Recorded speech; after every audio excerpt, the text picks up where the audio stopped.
But that is the look that also you can practice. It is the look that where you're not a person, you're just a presence. I've been looking at this folder, it has questions in it. People submit lots of questions. So I will answer perhaps a few,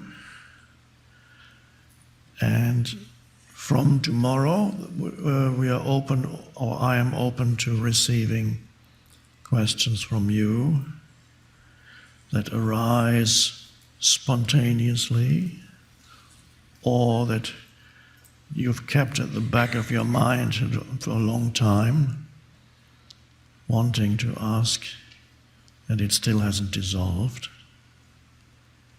It's beautiful, by the way, if a question dissolves that you've had, which means, well, you could still ask it, but it's no longer of vital importance.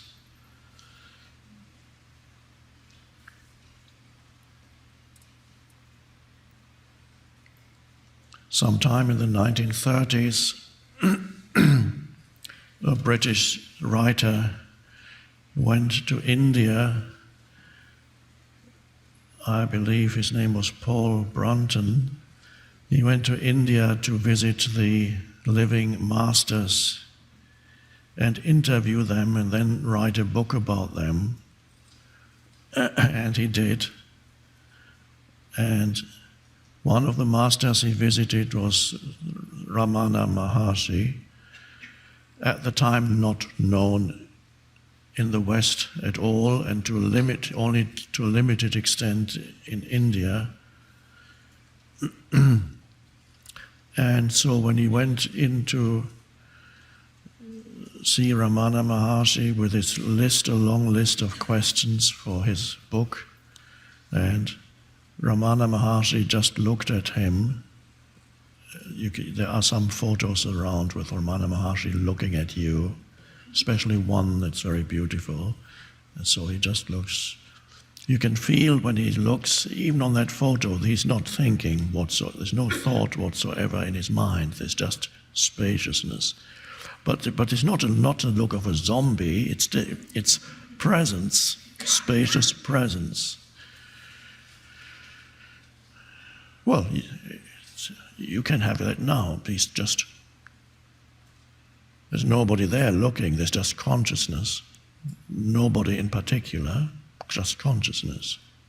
So it's not a person looking, and that's the energy transmission also happens in that way. It cannot happen when a person is looking at you, because that means the looking happens through the veil of conditioning, that is the person, mental, emotional conditioning. But here the looking comes straight from the depths of consciousness, unconditioned consciousness. So it's just the light looking. So Paul Brunton came to see into Ramana Maharshi's room, and Ramana Maharshi just looked at him. And suddenly Paul Brunton had no longer any desire to ask his questions. And they sat in silence together for 20 minutes or 30 minutes, I don't remember. And then Paul Brunton thanked him and left the room. That was the interview. This happened again a few years later. The famous British author Somerset Maugham visited India, and he had probably read Paul Brunton's book that in the meantime had been published, where he wrote very favorably about Ramana Maharshi, who was the one teacher that impressed him most.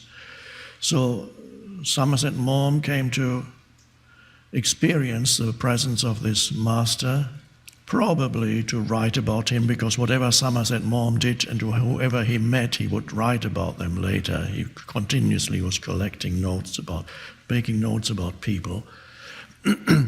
And just before Ramana Maharshi came into his room, it was so hot there, he fainted.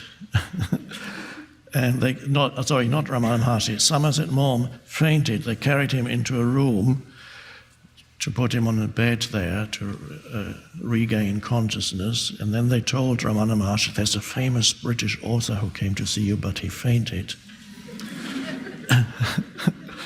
And Ramana Maharshi said, okay, I'll go to where he is.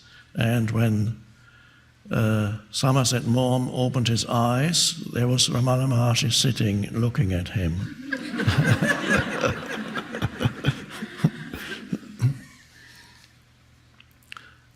And again, no words were spoken, except, if I remember correctly, they looked at each other, and then Ramana Maharshi said something like, silence is the best speech. And that was about it. That was the meeting of the famous British author with the spiritual master.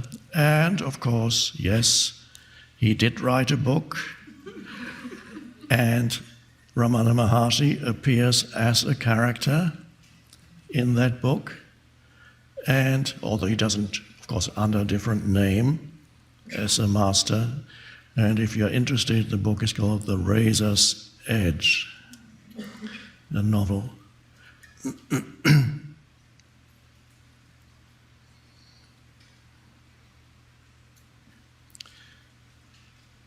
But that is the look that also you can practice. It is the look that where you're not a person, you're just a presence. And when you look at a tree or the sky or a flower or another person, if that's not too difficult, if you look at them and there's no mind activity, just an underlying presence as the backdrop, so to speak, to your sense perception, then at that moment, you're not a person looking at the world, you are consciousness looking ultimately at itself, its own creations, because everything is consciousness that has taken a particular form, a temporary form. There's only the one underlying all forms. And in that looking, there's not only the absence of the person, there is also the presence of presence. And that means whatever you are looking at, you sense something that is deeper than the surface appearance of that thing that you are looking at.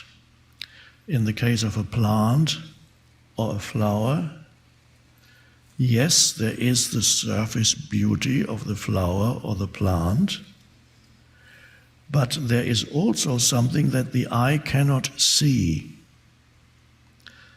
There is a beautiful quote that is, I believe, from a book called, is it The Little Prince?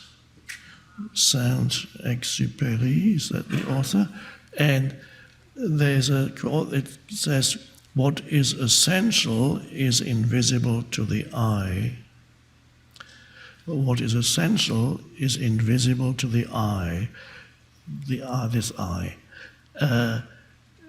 It does not only refer to the visual sense, it also refers to all the other senses.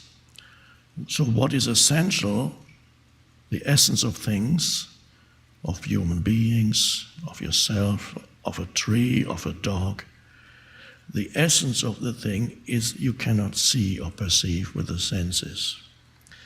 So if you only perceive through the conditioned mind as the person, then all you ever see or perceive with the other senses is the surface, never the essence of that life form.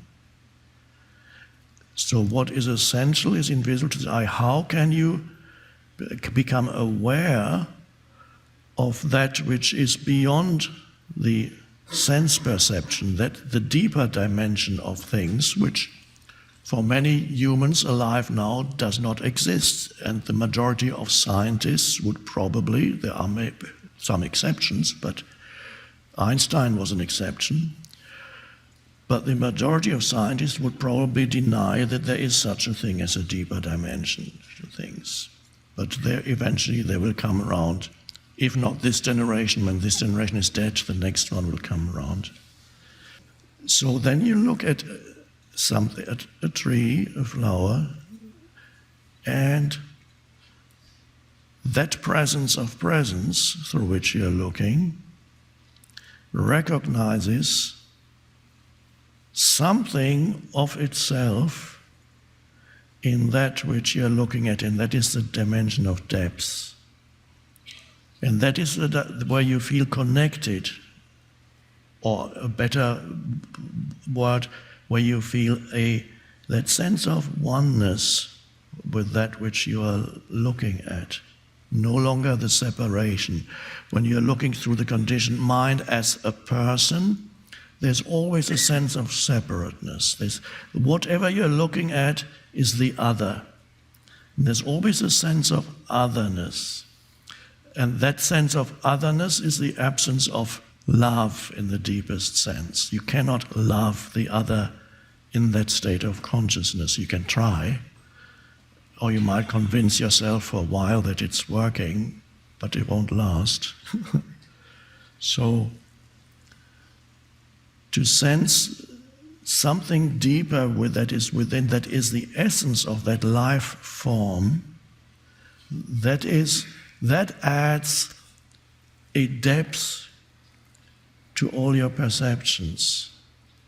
It's no longer a surface reality. Everything has a depth to it, and that depth, in traditional spirituality, is called